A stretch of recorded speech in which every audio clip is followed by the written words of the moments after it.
Should I do this like Brandon McDonald? I love that guy's channel, by the way. What's up, everyone? It has been way too long. So it's been a couple of months since I put out a YouTube video. Thank you for the patience. I know that on Instagram I've been getting a lot of messages and I appreciate them all. Like, you got to do a video of the B3 sight, the Omega Pro, the Eastern Axis, the EVL, and a bunch of other things. And I'm going to be back to putting videos together. I'm going to try and release a video every week for the next couple of weeks on things like the B3 Exact Rize Hunter sight. We'll cover that today. I've got this Omega Pro release also from B3, the Eastern Axis long range, and then an extended review on this PSE EVL. I have some new strings coming in with bloodline fibers from A3 Archery. Those should be coming in shortly. As soon as I get something in the mail, I post it up on Instagram, more or less, like usually within a day. And I appreciate and I really love all the messages from people like, you got to do a video on that. Just so you all know, I take my time with the videos, right? Like, other than bows where I'll do an initial first impression video, everything else, right? Like, I like to take my time, get a lot of experience with, that way when I make one of these videos, it actually adds value to you all. I'm not just pulling some quotes out of my ass or regurgitating marketing materials. You guys can go onto the websites, you can see all the same specs I do. So I don't like to put out videos unless it's gear that I actually like and I can add some sort of value to you all with this video. So that being said, this B3 sight is definitely one of those pieces of gear. I am a field staff shooter for B3. What does that mean? Well, pro staff means you get paid by companies. Field staff means you get discounts or sometimes free stuff. So I bought this Exact Rize sight. I bought the Omega Pro release. I actually like this sight so much that I bought two of them, and I'll go over why and the differences later on. And actually, if anything, I'm incentivized to not like this sight because we actually sell stickers for those Spot Hog elevation wheels. So why did I bother going with the B3 Exact Rize Hunter, right? I've been using these Spot Hogs for years. I've had great success with them. If you've been following Knights of the Apex at all, you've seen me mess around with a lot of different sights, both on my bows and buddies' bows, CBE, Axel, the Ultra View scopes, a couple black golds, a few different things over the years, but primarily I've always run Spot Hogs on my sight. Now, when it comes to high-end sights, once you get into that $250 and above price point, they're all really good. And specifically, I'm speaking in reference to slider type sights. They're all really good, right? They also all have certain quirks to them. There's no perfect sight out on the market, at least not in my opinion. But it's up to you to really decide what quirks are you willing to live with and what advantages are you looking to gain out of the sights, because all of the designs do vary slightly. The reason I went with the B3 is with the Spot Hog, the two quirks that I found was the elevation wheel being on this side and the yardages being on the outside of the sight itself. When you're adjusting that, if you have a quiver on your bow, it's awkward to see, and it's just a little less intuitive, requires a little bit more movement if you're dialing in that sight in the stand or on a stalk or something like that. The second quirk to the Spot Hogs are they are bulletproof. They're built like tanks. You can see there is significantly more material on the Spot Hog than on the B3. This is awesome, right? If you're hiking into the backcountry, you're going to be away from a road, right, for several miles, and you're going to be back there for days on end. But it also adds a lot of weight to the top and the side of the bow. So for me personally, although that peace of mind is nice, I don't necessarily need all that. So for this year, I really wanted to look for a lighter weight option. Part of the reason being, this PSE EVL was so well balanced out of the box as a bare bow, whereas with most bows, I'm kind of looking to use my accessories to offset the bow's natural tendencies to be unbalanced. With the EVL, I was looking to do the opposite. I've been trying to use my accessories to maintain the same exact balance that this bow has as a bare bow. It's just that well balanced. So part of that thought process, or part of my considerations, was I wanted a lighter sight option. Even though there's less material, I don't feel like this sight is any less robust. B3 did not skimp on anything, specifically the hardware. One of the things that you notice on different sight manufacturers is things like the Allen screws and the hardware and some of the attachment points. Those vary from manufacturer to manufacturer. B3 is using almost the same size screws as the Spot Hogs are, so where they removed a lot of material here, right, there's a lot less material throughout the sight. The hardware is still very robust. I'm not worried about stripping any of these heads, which has been a concern with some of the other manufacturers. Additionally, on the B3, the sight tape, and I'm running a calibration tape still because I'm messing with the new arrows, but the sight tape is on the inside of the sight at a 45-degree angle, which I like a lot. It just makes adjusting a lot more intuitive. I can keep the bow in line with my face and just come out when it comes time to draw. Talking about the calibration tapes and the sight tapes themselves, that's one of the rare cons that I found with the B3 sight. They give you I think 15 different sight tapes to choose from, and I found that none of them really suited my bow speed and setup. This sight has plenty of adjustment. When it comes to mounting it, you'll see that there's actually some it's actually recessed right there, and you can slide the sight up and down. Now that feature is a bit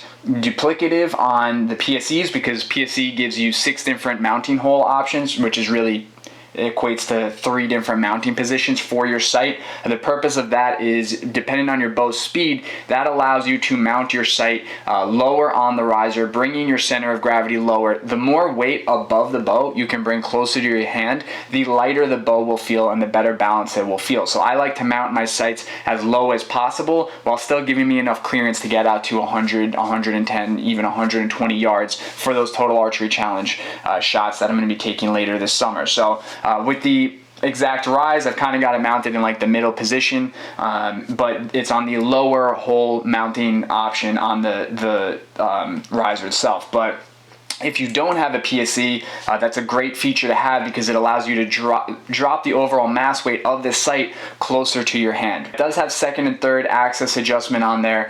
This little knob right here is for actually tightening up broadheads.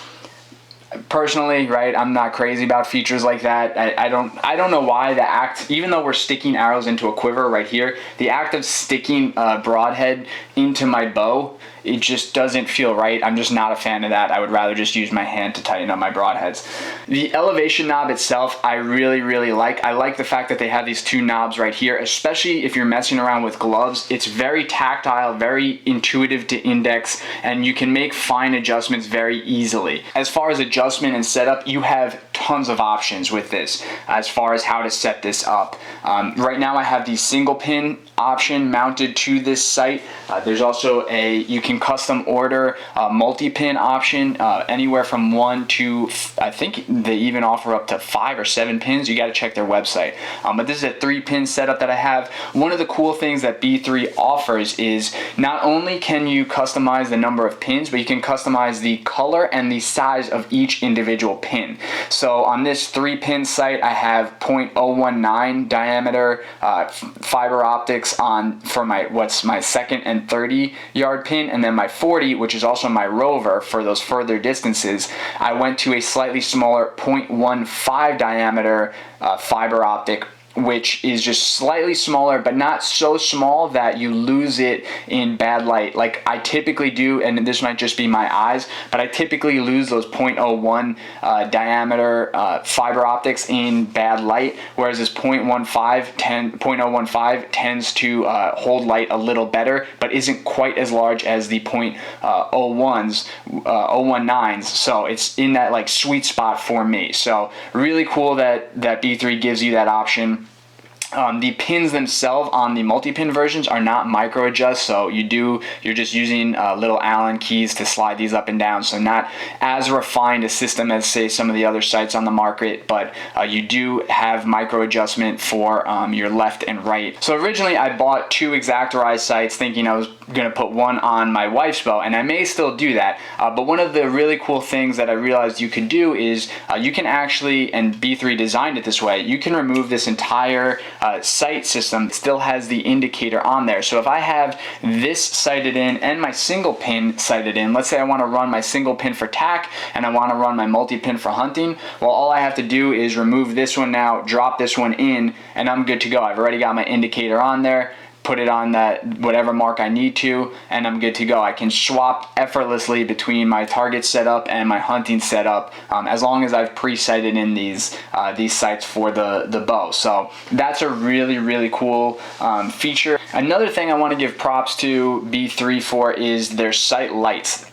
Typically sight lights that come with sights suck. B3s do not. There's a smaller sight light right here for the 3-pin, and then the single pin has it looks like some more batteries in there, but the sight lights on here are actually functioning really well. So I've had them for probably 2 months now, and they haven't gone out on me, which I can't say for, and as I say that, I can't turn this one off right now. Aesthetically, these sights are awesome. I think they look great. They're very well machined. They feel a lot more robust than they look in photos. And when I got these things in, I was really surprised and impressed with the manufacturing on here.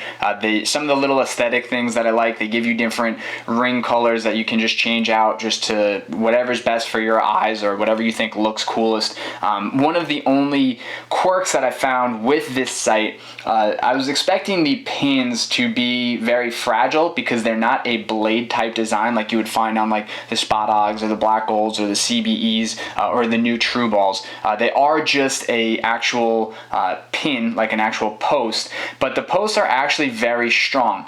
The quirk that I found with them is the fiber optic cables are exposed on the back side. So unlike a blade sight, which has typically like a channel that fiber optic runs through to keep it in place, they are exposed on here, so they are going to be a little bit more vulnerable to being pulled out than they would be on like a blade sight.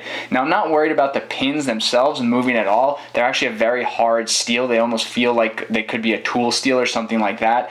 But having the fibers exposed can be annoying. I have had on one site where no matter what I did, the fiber was just hanging out outside of the post itself, so it kind of made the sight post feel bigger than it was, and it was just a little bit of a distraction in my sight picture having a basically green line. So overall review of the B3 Exactorize Hunter, I obviously really like this sight. I bought 2 of them.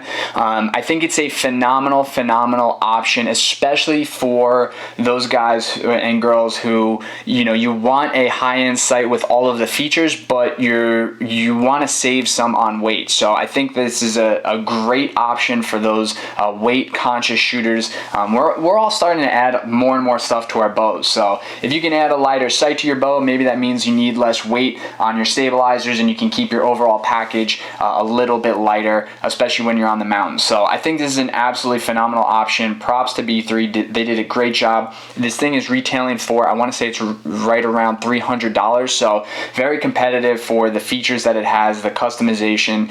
It's right up there with all of the other high-end sights on the market, and I think honestly a little bit more competitively priced than a lot of them up there, which if you were to do customized pins like some of the Black Golds and the Axels and things, you're getting up into that $400 to $500 range. So really competitive from that regard. So yeah, I think overall awesome job to B3. Manufactured here in the US, which is important. I like knowing where my stuff is made. So great job to the team over there. And yeah, I'll be running this thing at TAC this summer and in the woods this winter. So I'll be messing around with the single pin and the 3-pin setup, and you guys will be seeing this on my bows in the future. So props to B3. Check them out. I'll have links to their website down below. And thank you guys for watching. We'll have more reviews and videos coming up, promise. Thanks.